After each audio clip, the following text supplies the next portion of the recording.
Hi everyone and welcome to Chess with Arsalan. Throughout the years since 1883, when Caro-Kann defense was started to be played by grandmasters, this opening was subject of so many loses and wins by white and black. In this video, I'm going to give you 4 times that a grandmaster or a very strong opponent fall into an opening trap in this defense. So the first game that I want to analyze with you, and by the way, Caro-Kann defense is after e4, c6, and d4 and d5. So the first game that I want to analyze for you is the game that was played between Botvinnik against Spielmann in Moscow, 1935. And in this game, Botvinnik with the white pieces played e takes d5, and after c takes d5, c4 we have exchange variation, or another word, pawn of Botvinnik attack. So here black played knight f6, a very natural move, and after knight c3 was played. Another natural move here is e6, and after bishop g5, here the best, let's say, move is e6.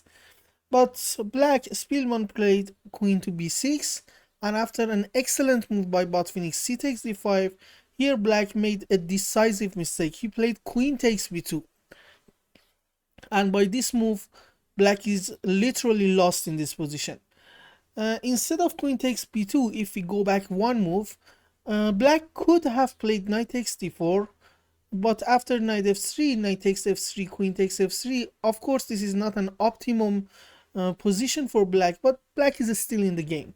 However, after c takes d5, black played queen takes b2, and now after rook to c1, protecting the knight on c3, here black played knight to b4, and he's sort of trying to recapture the pawn on d5, and also putting some eye on a2, and probably knight c2 sometimes can be played. But Finnick was obviously here conscious enough to play knight a4, the best move in the position, driving the queen more to the corner of the board. And now the return pathway of the queen is closed. Queen cannot come to the b3 square, the b2 is covered by the knight, and the first rank is also covered. So bishop c4, protecting the pawn on d5. This was the last, let's say, return route of black's queen. And after bishop g4, attacking the queen on d1, here white played knight f3, and after taking, this was the last hope of black. Black wanted white to play queen takes f3, so he can take the knight on a4 and escape with the queen. But here Botvinnik played an anti-positional but very strong move here, tactically g takes f3, and now the queen is lost. So this was the first example. The next example that I want to show you is a game that Emanuel Lasker played against a very strong German player, Müller, in Zurich tournament 1934. So again, Lasker played e4, and after c6, here white played knight c3, and after d5, knight f3, d takes e4, knight takes e4. This is a variation that Bobby Fischer used to play bishop f5, and after g3, bishop g6, now black is lost. The last chance for black in this position was to play bishop to g4, exchanging the bishop with the knight, and try to have normal development with e6, knight f6, knight to b7, and probably queen b6. But he was greedy. He wanted to keep his bishop, his light square bishop, on f5 and g6. So Lasker immediately took advantage of this problem. He played h4, and after h6, he played knight to e5. Now he is threatening to take on g6 and damaging the pawn structure on the king side.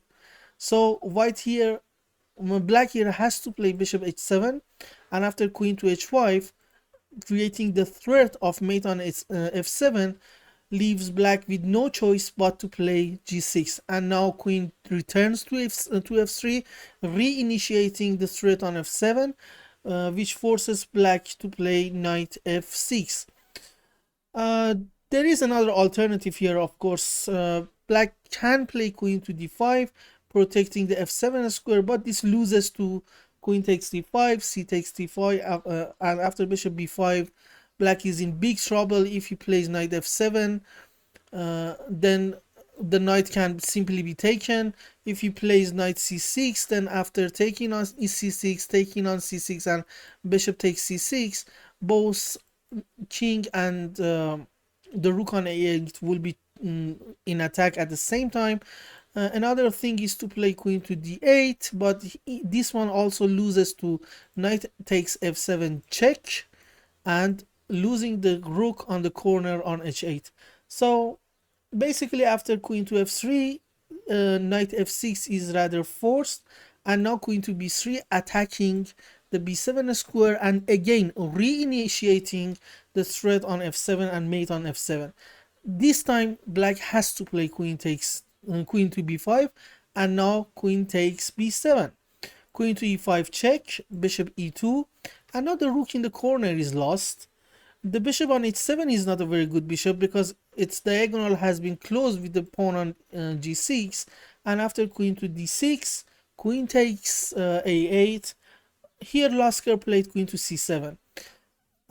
Excuse me, Muller played queen to c7, and he's basically trying to trap the queen on a8 because it has nowhere to come out. It cannot take the knight on b8. So this is the black's idea. Blacks want to play bishop g7, then go to the castle and then move the knight, and at the end take the queen on a8. Of course, Lasker is not going to allow that. He played a4, the first step, bishop g7, and after rook to a3, castle, rook to b3. And now the queen can come out from b7 because it is being protected by the rook on b3. And after g5, h takes g5, h takes g5, queen to b7, black resigned. So this was the second example. Now, the third example is from legendary Garry Kasparov, and Kasparov actually lost to a trap to the Caro-Kann. So how did it happen? This was a game that was played in New York in 1997. It was his match against the Blue Machine. This is the lost game. And here Kasparov played e4, and after c6, d4, d5, knight to d2, an exchange on d4 and knight d7. Here the blue played knight g5. This is a well-known variation. White has to play knight gf6, which Kasparov did, and after bishop d6, bishop d3, e6, knight f3. Here Kasparov made a mistake. The only move for black in this position is to play bishop d6, probably queen to e7 next, and going to the castle. So this is the only way that black can survive presence of the knight on g4 and this bishop here, because his pawn structure in the center is not very strong. I don't know what happened in the mind of Garry Kasparov, but here Kasparov played h6. This is a decisive mistake, and the answer is exactly what Machine did.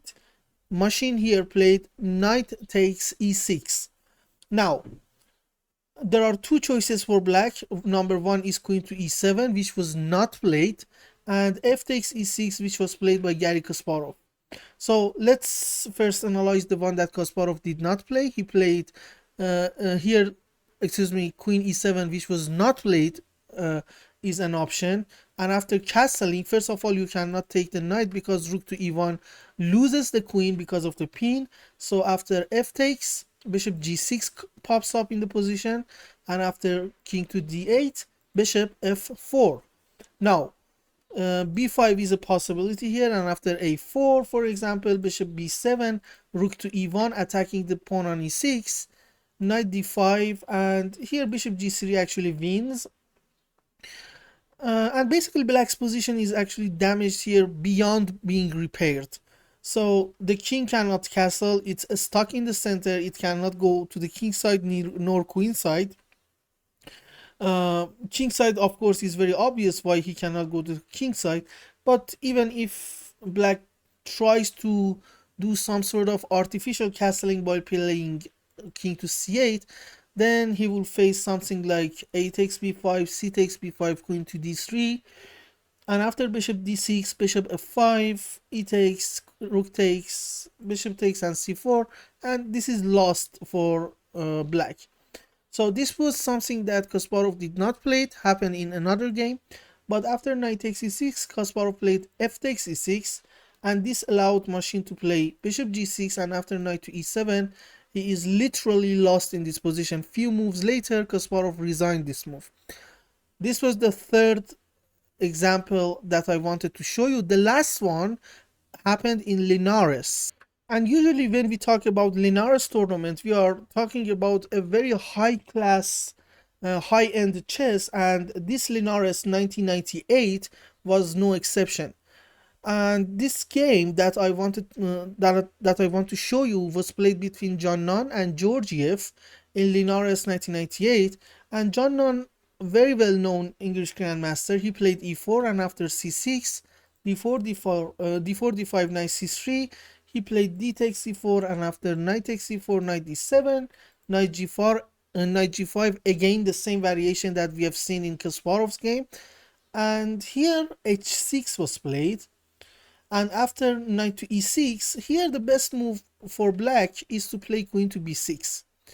And this turned out to be a not a very sinister variation. Black can play queen to b6 and survive this position. What Georgiev played in this position was, first he played queen to a5 check, and after bishop d2, then he played queen to b6. And now here is the difference. Here white can play bishop d3, and there are many variations. For example, here white can play white has many ideas. For example, white can play knight takes f8. He can, let's say, plan on something like a4 a5, deviating black from b6 square. There are so many ideas in this position. But Georgiev played f takes e6, and this was the end of the story, because after queen to h5 check, the king was forced to go to d8, and now bishop a5, pinning the queen against the king. And this was exactly the reason that in this position queen a5 check was a mistake. Why? Because if he would have not done that, the bishop was not on d2, and it could not go to the a5 to pin the queen against the king. So I hope you enjoyed this video. See you in the next one.